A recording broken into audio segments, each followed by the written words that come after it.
BJP Janasena కూడా పంచుకోవాలని ఆశిస్తూ వెళ్ళాటిస్తాం. ఉపాధ్యక్షుడు గారు ధన్యవాదాలు. గురుకుల పాఠశాలలో పేద విద్యార్థుల కోసం ప్రభుత్వం అన్ని రకాలుగా కూడా భవిష్యత్తులో చర్యలు తీసుకుంటుంది. ఇంకా కొన్ని లేనిది కూడా చేయించడానికి రావడం జరిగింది. మా పాత్రికేయ సోదరులకు, ఎలక్ట్రానిక్ ప్రింట్ మీడియాకు ఏదైనా సమస్య ఉంటే ఇది మన గురుకుల పాఠశాలగా భావించి నాకు ఫోన్ చేయండి. తప్పకుండా రెక్టిఫై చేసుకుంటాం. పేద పిల్లలు చదివే చోటు ఇది. వాళ్ళకి ఫుడ్లో కానీ, మెనూలో కానీ, లేదు ఎక్కడైనా సమస్య ఉన్నా కూడా 100% న్యాయం చేసేదానికి మనం ఉన్నాం. అలాగనే ఇండస్ట్రియల్ తరపున మనకు అపోలో కానీ, హీరో కానీ ఎప్పుడే సాయిబాబు గారు ఉన్నారు. ఆ రోజు నేను ఇండిపెండెన్స్ డేకి సెలెక్ట్ చేసి వీటికి వచ్చాను. నేను గెలిచిన తర్వాత ఆగస్ట్ 15th ఆ రోజు అడిగారు, కొన్ని చేశారు.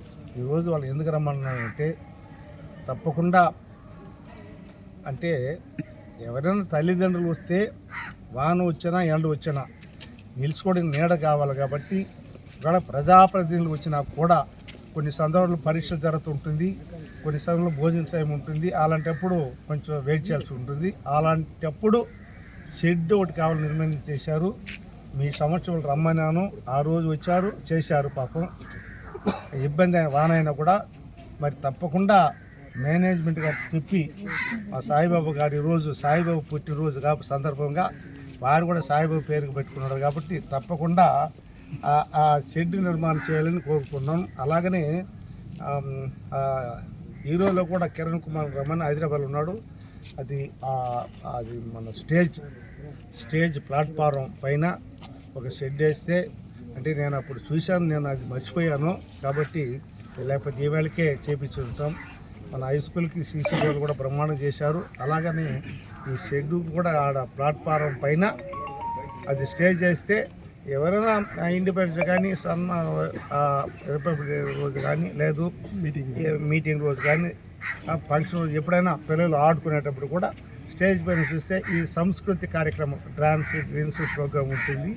అలాంటప్పుడు ఇచ్చిస్తే మనం అందరూ కూర్చోవడానికి అది కిరణ్ గారికి చెప్పాము. అది కూడా త్వరతగా చేయాలని ఒక కోరిక. ఈ విధంగా పాఠశాలకు సంబంధించి, పిల్లలకు సంబంధించి ఏ సమస్య వచ్చినా మన బిడ్డలుగా భావించి మీరు కూడా అన్ని రకాల సహాయం చేస్తారని. ఒకవేళ కరెంట్ లేకపోయినా ఇమ్మీడియట్ చెప్పండి, నేను ఇమ్మీడియట్గా వేపిస్తాను. గతంలో కరెంట్ లేనప్పుడు నేనే వేయించాను పోల్స్. ఈ తార్ రోడ్ కూడా నేనే, సిమెంట్ రోడ్ నేనే వేయించాను. అంటే పార్టీ అది వానలో పోయింది. మీరు వాళ్ళతో మనకు పనిలే, మన పిల్లల చోటు నైట్లో కరెంట్ పోతే ఉండలేము. ఎమర్జెన్సీగా అత్యవసర పరిస్థితులు ఇమ్మీడియట్ చేయమంటాం. పోగులు పడిపోయినా, ట్రాన్స్ఫర్ పగిలినా, ఇంకోటి జరిగినా కూడా పేద పిల్లల చోటు ఒకరిద్దరు కాదు, దరిదాపు 600 మంది ఉన్నారు. మీరు ఒక 40-50 మంది, దరిదాపు 700 మంది ఉన్నటువంటి ప్రాంతం ఇది. సార్ ఎమ్మెల్యే గారు, గత వర్షాలకి హాస్టల్ అన్నీ దెబ్బతిన్నాయి. వాటి మరమ్మతులకు ఏమన్నా నిధులు ఏమన్నా చేసేదానికి కృషి చేస్తున్నారా? ప్రభుత్వ హాస్టల్ గతంలో చేయలేకపోయి ఒకటి కూడా. నేను శాసనసభ్యుడికి అప్పుడు అడిగాను, ఆ రోజు నాగార్జున ఉన్నప్పుడు అడిగాను. దరిదాపుల మన కాన్స్టిట్యూషన్ ఉన్నటువంటి హాస్టల్ అన్నీ కూడా తలుపు ఉంటే దానికి అద్దాలు ఉండదు. ఒకవేళ టాయిలెట్స్ ఉంటే దానికి తలుపు ఉండదు. ఒకవేళ కిచెన్ రూమ్ ఉంటే దానికి తలుపు ఉండదు.